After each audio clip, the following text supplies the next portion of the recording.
Hey tribe, how you guys doing? Go ahead and hit that subscribe button, and I hope you like this video. This is going to be your review of American Woman Season 1, Episode 4. Okay, so look, this episode, we're starting to see some storylines come together. We're going to see how Kyle and her sisters became child actresses. We know that this story is loosely based on their situation with their mom, and we know that they became child actresses. And you sort of saw where this was going when you saw that one of her best friends had a casting agency. But here's how it worked out. So we see Bonnie wakes up and she is having a rough morning. The wash machine is broken. They don't have any milk in the house. They're running low on food. Like, everything is just not working out right now. She done messed around and made the kids eat their breakfast with orange juice instead of milk. And she's just struggling. She's really struggling with this whole single mom not having any money situation. So she goes to work, and you see what she's like. I get paid today. She tells the kids, look, don't worry about it. I'm getting paid today. Everything is going to be fine. Thank you guys for your patience through this whole situation. But we're good now. Mommy's getting a paycheck. Well, as someone who has never worked in her adult life, Mommy didn't remember taxes and FICA and all that. Ouch, something is pulling at my hair. And all that other stuff that comes out of your paycheck. So her paycheck was like $45. Well, of course, this is retro to the 70s, and she looks like she gets paid weekly. But of course, she's like, I can't do anything with this $45. Like, I'm struggling. Like, she was really upset. She went to her boss and was like, can I pick up some extra shifts? He said, we only offer extra shifts to the veterans first, and then it trickles down. So basically, you low man on the totem pole, ain't nothing gonna get to you. So she's upset, right?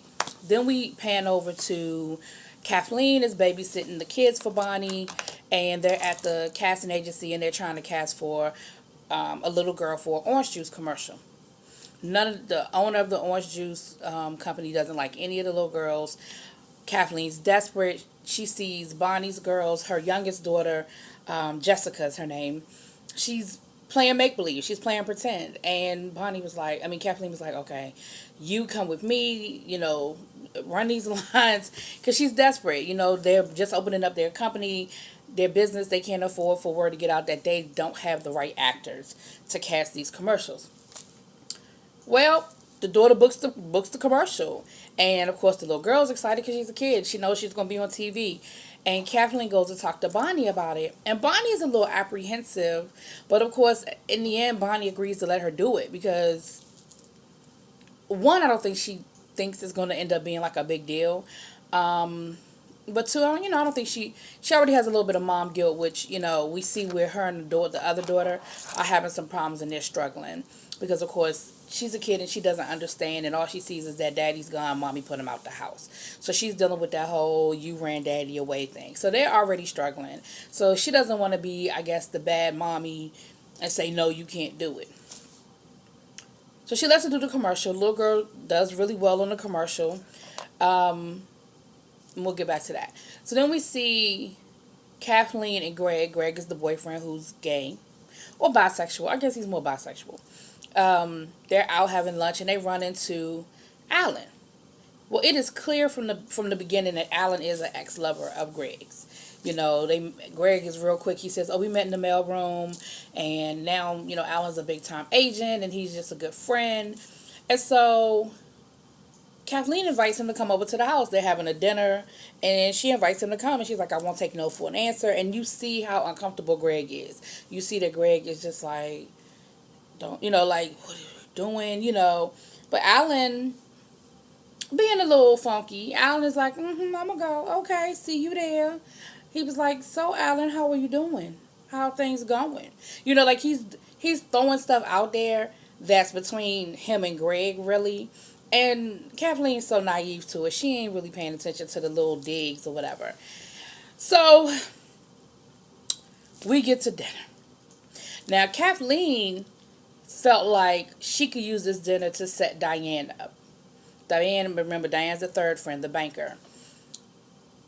Alan came really to kind of figure out what's going on with Greg. Greg don't want Alan there at all. So there's this whole dynamic going on with that part of the the dinner party. Then you have Bonnie is upset because Kathleen gives Bonnie the paycheck for Jessica for her daughter from the commercial. The paycheck is for like 300 and something dollars. I wrote it down, $350. Well, that's like 4 times what her paycheck was, right? I ain't a mathematician, but you do that math. So Bonnie is automatically in her feelings. You see, she's drinking, she's upset, she's off to herself, she's real quiet, like she's in her feelings, and you know what she's upset about. Well, somehow or another, Alan corners Greg in a room, and he's like, "Look, what are you doing?" And Greg was like, "What are you talking about? What am I doing?" He was like, "What are you doing to this woman? Like, you're gay. You don't like women. Why?" He was like, "Why are you playing with her? Like, do you think you're doing her a favor?" And Greg is like, "What are you talking about? I'm different. I'm not that person anymore. You know, I've fixed my mistake." So he is calling his sexuality a mistake. Never mind, 2 weeks ago he was sleeping with the pool boy, but okay. But Alan, it's clear that him and Alan had more than just a fling. Like they had a relationship. Or they had, excuse me, a relationship.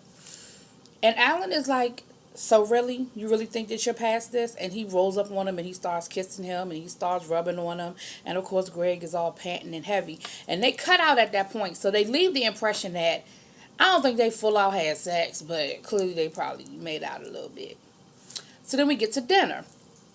So Diane is like, "Are you trying to set me up?" And Kathleen is like, duh, of course. Don't you think he's cute?" And Diane's like, "Yes, he is cute. He's gorgeous." So the rest of dinner, Diane is trying to be cute and, get Alan's attention. Bonnie's quiet and in a mood. Greg is just hoping that Alan doesn't say nothing crazy. And Kathleen is like, "Greg, what is wrong with you? Like, you acting real nervous." And Greg was like, "I'm fine. Nothing's wrong. What are you talking about?" Honey. So they toast. They're going around the room toasting everything that happened, and so they end up toasting to Jessica, and then they toast to Bonnie. And Bonnie's like, "Wait a minute. Tell me again what we toasting about. What are we celebrating?" And Kathleen was like, "We're celebrating that your daughter booked a commercial, and we're celebrating the fact that you're a great mom." And Bonnie's like, "Oh, okay. So we're celebrating the fact that this whole single mother thing just isn't working out for me. Like, yep, I put my husband out the house. Woo, whoopee for me. I got a job. Woo, whoopee for me. But now I barely make enough money to buy groceries, much less pay the bills. And my daughter is making 5 times about as much as money as I am because she likes orange juice." Like, she just goes off. And of course, everybody's looking at her like, "Bonnie, why you tripping?" And I get it. And her friends get it too. I don't think they understand just really how bad things are for Bonnie because they don't really get it. And of course, remember, she just. Oh, the other thing, the bill came for the girl for the tuition for the school, and she went to the principal to try to work out a payment plan or something, and the principal was being a real asshole. So all of this was going on at the same time. The principal was like, we have a policy, no late payments, no payment plan. If you can't pay, oh well, your kid's just gonna have to go to public school. And Bonnie was like, "Well, can we work?" She was like, "I'm not asking for this to be a regular thing. I'm just asking for a temporary." For this one time, can I set up a payment? She wasn't even saying, can I get she was like, "Can I just set up a payment plan?" Because their tuition, the bill was like $200. Remember, Bonnie's paycheck was only $45. So she was like, "Can I just get an extension and set up a payment plan?" And she came right out and said, "Look, I'm having some home issues right now." And the principal, being an asshole, told me "Yes, we're very aware of your home issues and we'd rather not get involved." And Bonnie was like, "Ain't nobody asking you to get involved. I'm just asking you to worry about my child's education and to work with me. Like, I ain't asking you to get involved in my divorce." So Bonnie just goes off. Bonnie is just like and she's being a bitch about it, but I feel bad for her because I understood where she was coming from. She's like, "So I gotta ask my daughter to raise my allowance so I can pay my bills." Like, you know, she out here busting her ass, and her daughter lucks into a situation that pays her 4 times the amount of money that she was making. So we see Alan ends up taking Diane home. And at the end, he was like, "Well, it's nice to meet you." And he hands out, gives her his hand, gives her a handshake. No hug, no kiss, no let me get your phone number, no let's hang out, nothing. So Diane is just like, okay. So she goes in the house, and her mother is like, remember she lives with her mom, and she mentioned earlier that her mom is sick, that she takes care of her mom. So her mother was like, you out late, huh? You know you gotta go to work in the morning, and you know when you stay out too late, you get puffy under your eyes. Like her mother's just being that person. And she was like, "Ma, look, I ain't really trying to hear this right now. Like I was out with friends. I don't fully hear it." She was like, "Why are you hanging out with that homosexual?" Now, mind you, they being politically correct because in the 1970s, her mother probably wouldn't have said homosexual. Her mother probably would have said some other choice words. But okay, I'm gonna let you have homosexual. And Diane was like, "Mom, what are you talking about? He is not a homosexual." She was like, "Yes, he is. I know the type. He's a homosexual. Where'd you meet him?" And she was like, "He's a friend of Greg." She was like, Kathleen better watch out because they tend to stick together. Look at him. He's well groomed. He's fashionable, like all this stuff, right? Diane was like, "Yes, mother. Because he likes to dress well and comb his hair, he must be a homosexual. I'm going to bed." But little did she know her mama had that shit pegged. He's a homosexual. So then we see Kathleen talking to Greg. And she's like, "Look, are you okay? Cause you acting real funky. Like, are you good?" And she's like, "Yeah, I'm fine." He's like, "Yeah, I'm fine." And then he's doing, "You know how much I love you. You know I really love you. You know how much I really love you." And Kathleen is like, "Yeah, I know you love me. Like, what are you doing? Like, you tripping?"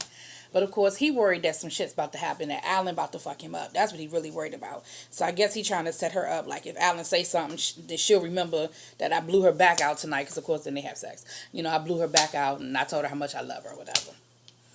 So then we pan over to Bonnie. It's the next morning. Bonnie done slept outside. She got a hangover because her ass, because she was drunk when she went off like that night. She meant what she said, but she was drunk when she said it.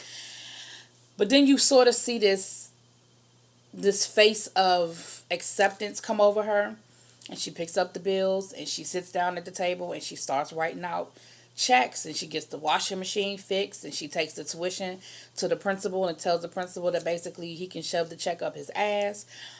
But you see that she accepts the fact that her daughter's paycheck helped them. And Kathleen had even mentioned earlier that she has some other commercials that she wants to send Jessica on, and hopefully she can, get the job to help out. So we see that that's how her daughters got into child acting. And Kathleen even said, maybe they can make enough money that you can quit that bullshit job, and just be their manager and be their mom. So we see how that ends up. But anyway, so we're taking a 2 week hiatus. So the American Woman will be back in 2 weeks and we will catch up then. Y'all let me know what y'all think. Drop it in them comments. Sorry it's late, but sorry. That's all I got. It's late. All right, let me know.